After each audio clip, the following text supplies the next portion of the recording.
আহির কিছু বলতে যাবে তার আগে হিয়া জোরপূর্বক একটা মেয়েকে হাসি দিয়ে বলল, আমি আর আলিশা লং ড্রাইভে বেরিয়েছিলাম। তখনই আহান ফোন করে বলে আমরা বিড়িতে ব্যাক করেছি। সেই উপলক্ষে নাকি আমাদের রিলেটিভ এবং ফ্যামিলি ফ্রেন্ডসদের বাড়িতে গিফট পাঠাতে হবে, তাই আমরা যেন তাড়াতাড়ি শপিং মলে চলে যাই। সেখানে গিয়ে দেখি আহান, আহির আর মিহিরকেও ফোন করে অফিস থেকে ডেকে নিয়েছে। আর কিছুক্ষণ পর দেখি অভিও চলে আসলো। অফিস টাইমে অফিসে না গিয়ে শপিং মলে আসার কারণ জিজ্ঞেস করতেই অভি জানাই ওর জবটা ছেড়ে দিয়েছে।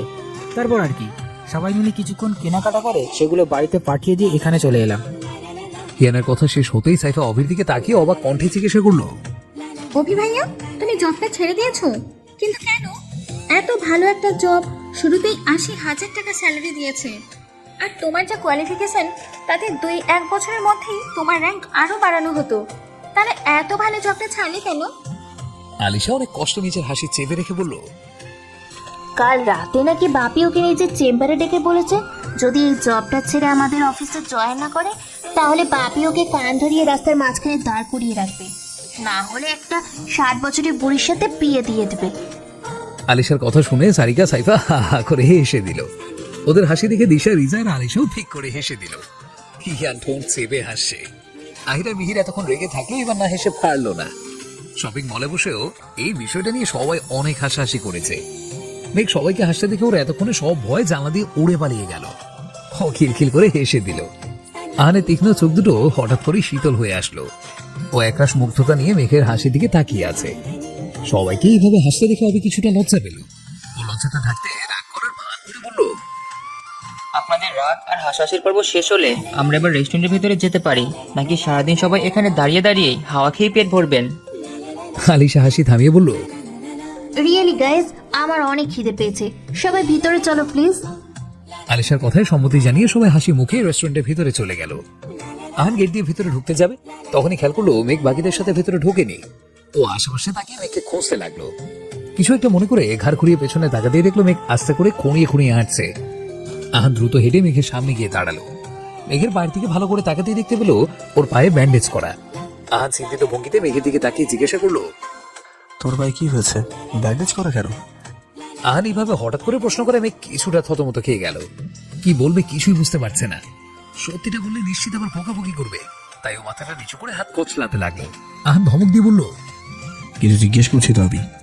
আহানের ধমকে মেঘ কেঁপে উঠলো, কাঁপা কাঁপা গলায় বলল, কেটে গেছে, কিভাবে কাটলো? পড়ে গিয়ে কেটে গেছে। আহান শক্ত কণ্ঠে বলল, কিভাবে মরে গেলে? মেঘ ভয়ে আহানকে গড়গড় করে কালকে রাতে মিহিরের ফোন ফেলে দেওয়া থেকে শুরু করে সকালে আছাড় খেয়ে পড়ে যাওয়া পর্যন্ত সবটা বলে দিল।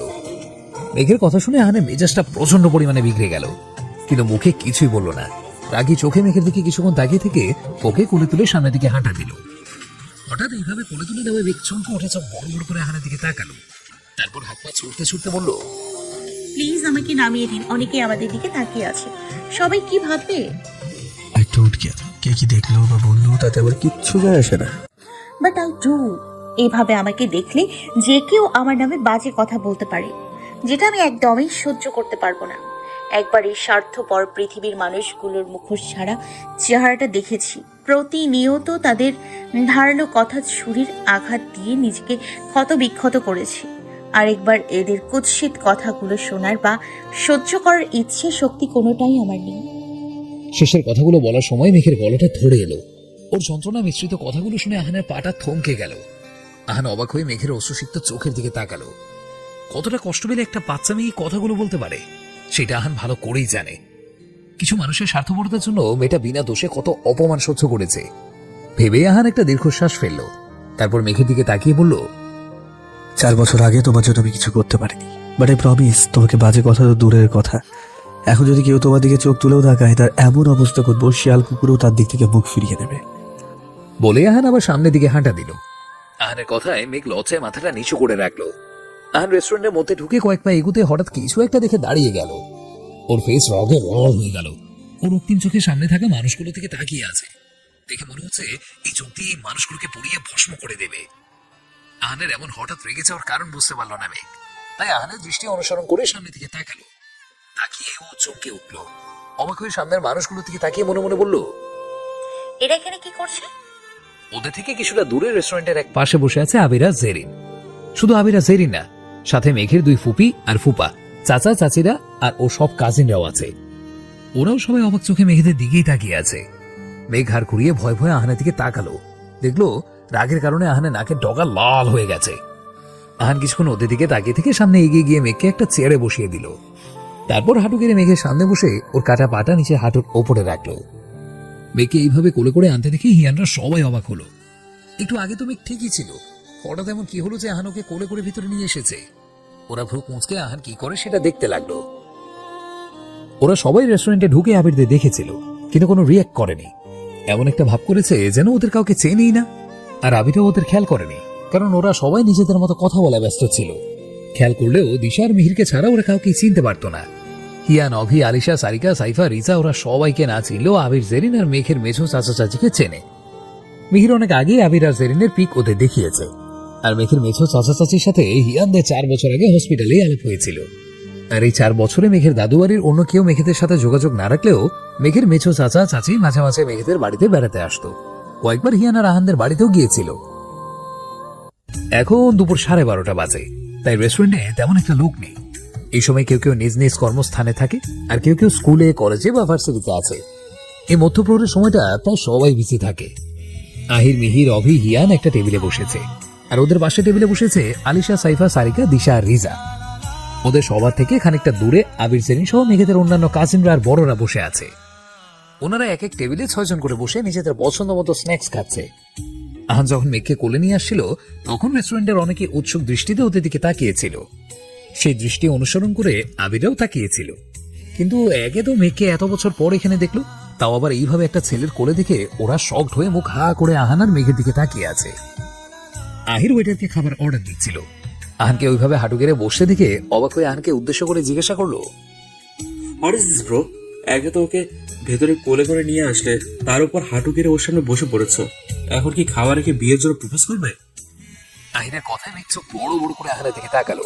আহান দজে দজ চেপে বললো, শাট আপ আহির, মেজাজ খারাপ আছে, অন্য একটা কথা বলিস না। আর ওকে আমি এখন প্রপোজ করবো না, খুন করে ফেলবো। আহানকে এইভাবে রাগী স্বরে কথা বলতে দেখে আহির ভ্রু কোঁচকে চিন্তিত ভঙ্গিতে জিজ্ঞাসা করলো, what happen bro? Anything serious? আর ওরিবে কি হয়েছে? মিহির বসা থেকে দাঁড়িয়ে বলল, হোয়াট? কেটে গেছে মানে কি? কিভাবে কাটলো? আহান শক্ত কণ্ঠে বলল, সেটা তোর মনকে জিজ্ঞেস কর। মহারানী তো প্রতিদিন একটা না একটা অবরোধ না ঘটালে পেটের ভাতটা হজমই হয় না। রোজ কিছু না কিছু উল্টোপাল্টা কাজ করেও নিজেকে হার্ট করতেই হবে। ওদের কথার মাঝেই মেঘের মেজো চাচা এসে আহানকে উদ্দেশ্য করে বললেন, Hey young man, how are you? Ahan দাঁড়িয়ে ওনাকে হাত করে মুচকি হেসে বলল, আম ফিট অ্যান্ড ফাইন আঙ্কেল, আপনি কেমন আছেন? আমিও ভালো আছি বেটা। তোমাদের কি অবস্থা? দেশে কবে আসলে? পরশুদিন সকালে বেরিয়ে ব্যাক করেছে আঙ্কেল, কিন্তু আপনারা সবাই এখানে কেন? কোনো অকেশন আছে নাকি?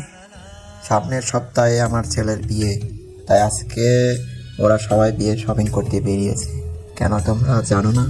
4 দিন আগে তো আমি নিজেই তোমাদের বাড়িতে গিয়ে ইনভিটেশন কার্ড দিয়ে আসছি। তোমার মামা বাড়িতেও গিয়েছিলাম, ওনারা বলেছেন ওনারা সবাই বিয়েতে আসবে। তারপর উনি মেঘের দিকে তাকিয়ে চিন্তিত ভঙ্গিতে বললেন, এ কি মামুনি, তোমার পায়ে কি হয়েছে? ব্যান্ডেজ করা কেন? মেঘ মৃদু স্বরে বলল, কেটে গেছে কাকাই। কিভাবে কাটলো মা? একটু সাবধানে চলাফেরা করতে পারিস না? অনেকখানি কেটে গেছে নাকি? আহান কটাক্ষ করে বলল, ইনি যদি সাবধানে চলাফেরা করেন তাহলে নিজের হাত পা কাটবে কি? তাই ইনি পরে কখনো সাবধানে চলাফেরা করেন না। একদম বলি আঙ্কেল, পা বেশি কেটে গেলে কোনো প্রবলেম নেই, ছোট্ট একটা ইঞ্জেকশন দিলেই পায়ের ব্যথা একদম চলে যাবে। ইঞ্জেকশনের কথা শুনেই মেঘের চোখ দুটো বড় বড় হয়ে গেল। ও কাবা কাবা কণ্ঠে বলল, ইনজেকশন? আহান ভাকা একটা হাসি দিয়ে বলল, ইঞ্জেকশন? একটা ইঞ্জেকশন দিলে দেখবে তুমি একদম সুন্দরভাবে হাঁটতে পারছো। আমি কিছুতেই ইনজেকশন দিব না। আহান সিরিয়াস হওয়ার ভান করে বলল, দেন তা বললে হবে ক্লয়, ইঞ্জেকশনও আমাকে দিতেই হবে। বলে আহান গার্ডরা যে টেবিলে বসেছে সেই টেবিলের দিকে তাকিয়ে একজন গার্ডকে উদ্দেশ্য করে বলল, শাওন গাড়ি থেকে ফার্স্ট এড বক্সটা দিয়ে এসো তো। আহানের কথায় শাওন নামের ছেলেটা মাথা নেড়ে সম্মতি জানিয়ে বাইরে চলে গেল। ইঞ্জেকশন দেওয়ার ভয়ে মেঘের হাত পা ঠান্ডা হয়ে গেছে। আহান বাঁকা হেসে মেঘের দিকে তাকিয়ে আছে। মেঘের কাকাই সহ বাকিরা সবাই মুখ টিপে হাসছে। ওরা সবাই জানে মেঘ ইঞ্জেকশন ভীষণ ভয় পায়। অনেকক্ষণ থেকে আবির অবাক চোখে শুধু মেঘের দিকেই তাকিয়ে আছে। একটুর জন্য ওর দিক থেকে চোখ সরাতেই পারছে না। আবিরের চোখ মুখে স্পষ্ট মুগ্ধতার ছাপ। মেঘ অ্যাশ কালারের একটা টপস পরেছে, সাথে হোয়াইট লেডিস জিন্স, মাথায় অ্যাশ কালারের হিজাব পরা, হোয়াইট কালারের জর্জেট ওড়নাটা কাঁধের এক সাইডে ফেলে রেখেছে, চোখের নিচে চিকন করে হালকা কাজল দিয়েছে, তাছাড়া আর কোনো সাজ নেই। আবির খেয়াল করলো মেঘের চেহারায় আসি বাচ্চা বাচ্চা ভাবটা নেই, এখন ওকে একদম অ্যাডাল্ট এবং ম্যাচিউরড লাগছে। আর সবচেয়ে সুন্দর হলো মেঘের এই ঘন পাপড়িওয়ালা সাদা মনি চোখ দুটো। আবিরকে এইভাবে মেঘের দিকে তাকাতে দেখে আবিরের বাবা ধীর গলায় বলল, ওর দিকে এভাবে তাকিয়ে থাকার অধিকার তোমার নেই, নিজের চোখকে সংযত করো। আবির চমকে উঠে ওর বাবার দিকে তাকালো। ওর বাবা তাচ্ছিল্য হেসে চেয়ার থেকে উঠে মেঘেদের কাছে চলে গেল। কিছুক্ষণ পরে শাওন নামের ছেলেটা ফার্স্ট এড বক্স নিয়ে এসে আহানকে দিল। আহান বক্সটা হাতে নিয়ে আবার হাঁটু কেটে মেঘের সামনে বসে ওর কাটা পাটা ধরে পুরোনো ব্যান্ডেজটা খুলে ফেললো। দেখলো মেঘের পা অনেকটাই কেটে গেছে, তবে ঘা অতটা গভীরও না, কয়েকদিন ঠিকমতো ওষুধ খেলেই সেরে যাবে। আহান খুব সাবধানে অ্যান্টিসেপ্টিক দিয়ে ড্রেসিং করে অয়েন্টমেন্ট লাগিয়ে আবার নতুন করে ব্যান্ডেজ লাগিয়ে দিল। তারপর একটা সিরিঞ্জ ভেঙে তার মধ্যে মেডিসিন ঢুকিয়ে মেঘের দিকে তাকিয়ে বলল, are you ready? No never. বলেই মেঘ এক লাফ দিয়ে চেয়ারের উপরে উঠে সেখান থেকে টেবিলের উপরে উঠে গেল। ওর এমন কাণ্ডে কেউই অবাক হলো না, কারণ ওরা সবাই জানে মেঘ ইঞ্জেকশনকে সাংঘাতিক ভয় পায়। রেস্টুরেন্টে তেমন কেউই নেই, দু একজন যারা আছে তারা এত বড় মেয়ের এমন বাচ্চা দেখে হাসছে। রেস্টুরেন্ট কর্তৃপক্ষের লোকেরা কিছুই বলছে না, কারণ ওরা আহানকে ভালো করেই চেনে এবং ভয়ও পায়। আফটার অল একজন পলিটিশিয়ানের ছেলে, তার উপর একজন নামকরা ইয়াংগেস্ট বিজনেসম্যান। আহান ইঞ্জেকশনটা হাতে নিয়ে দাঁড়িয়ে মেঘের দিকে তাকিয়ে স্বাভাবিক গলায় বলল, কি তুমি ওখানে উঠেছো কেন? এদিকে নামো, ইঞ্জেকশন দিতে হবে। আমি কিছুতেই ইনজেকশন দিব না। ইঞ্জেকশন তো তোমাকে দিতেই হবে বাচ্চু। এবার তুমি নিচে নামবে নাকি আমি উপরে উঠবো? আহির আহানের দিকে তাকিয়ে বলল, ব্রো প্লিজ, ওকে শুধু শুধু ভয় দেখিও না। সেটা বাহির, একে মোড়ে ভয় দেখাচ্ছে না। এই ইঞ্জেকশনটা আমি ওকে সত্যি সত্যি দেবো। এবার তুই সামনে এসে না, নাহলে আমি এটা তোর ব্যাক সাইডে দিয়ে দেবো কিন্তু। বলে আহান মেঘের এক হাত ধরে টান দিয়ে আহিরের থেকে ছাড়িয়ে এনে ছাড়িয়ে দিয়ে বলল, এখন ভয় পাচ্ছ কেন? উল্টো পাল্টা কাজ করার সময় মনে থাকে না? হ্যাঁ, কোন সাহসে তুমি মিহিরের গাড়ির পিছনে দৌড় দিয়েছো? যদি পড়ে গিয়ে আরো বড় কোনো অঘটন ঘটে যেত তখন কি হতো? আর পড়ে গেছো ভালো কথা, ঠিক আছে, কেটে গেছে সেটাও ভালো কথা। সেখানে ভালো করে যে ড্রেসিং করে ওষুধ লাগাতে হয় সেটা কি মাথায় নেই? আর নিজে ওষুধ না লাগাবো তো বাবুরিকে তো বলতে পারতে, বাবুরি তোমাকে ওষুধ লাগিয়ে দিত। মেঘ মাথা নিচু করে ধীর কণ্ঠে বলল, সরি। ওকে, ভবিষ্যতে যেন এরকম ভুলটা কখনো না হয়। ব্যথা পেলে কখনো বড়দের থেকে লোকাবে না। মেঘ উপর নিচ করে হ্যাঁ সূচক মাথা নাড়ালো। মেঘ ওর মাথার উপরে কারো হাতে স্পর্শ পেয়ে চোখ তুলে ব্যক্তিটার দিকে তাকালো। তাকিয়ে ওর চাচুকে দেখতে পেল। খুশিতে মেঘে চোখ দুটো চিকচিক করে উঠল। মেঘ মুচকি হেসে বলল, আসসালামু আলাইকুম চাচু, কেমন আছো? ওয়ালাইকুম আসসালাম, আমি ভালো আছি মামনি। তুমি কেমন আছো? তোমার মা বাবা, খালামণি, খালু, মামা মামিরা সবাই কেমন আছে? মিহির এতক্ষণ দাঁড়িয়ে দাঁড়িয়ে মেঘের লাফালাফি দেখছিল আর হাসছিল, কিন্তু ও চাচুকে মেঘের সাথে কথা বলতে দেখে ওর মেজাজটা চরম মাত্রায় খারাপ হয়ে গেল। 4 বছর আগে মিহিরের বারবার বারণ করার পরেও এই লোকটা জোর করে আবিরের সাথে মেঘের বিয়ে ঠিক করেছিলেন। আর এই লোকটা জন্যই ওর বোনকে সবার সামনে এতটা অপমানিত হতে হয়েছে। কে বলেছিল ওনার এই স্ক্রাউন্ডের ছেলের সাথে ওর বোনের বিয়ে ঠিক করতে? নেহাত উনি গুরুজন, তাহলে ওনাকে একটা উচিত শিক্ষা দিয়ে দিত। মিহির রাগে গজগজ করতে করতে সাইফার পাশে চেয়ারটা গিয়ে বসে পড়লো। তারপর টেবিলের উপরে নিচের হাতটা উঠিয়ে একটা পানির গ্লাস হাতে নিয়ে রাগে জোরে গ্লাসটা চেপে ধরলো।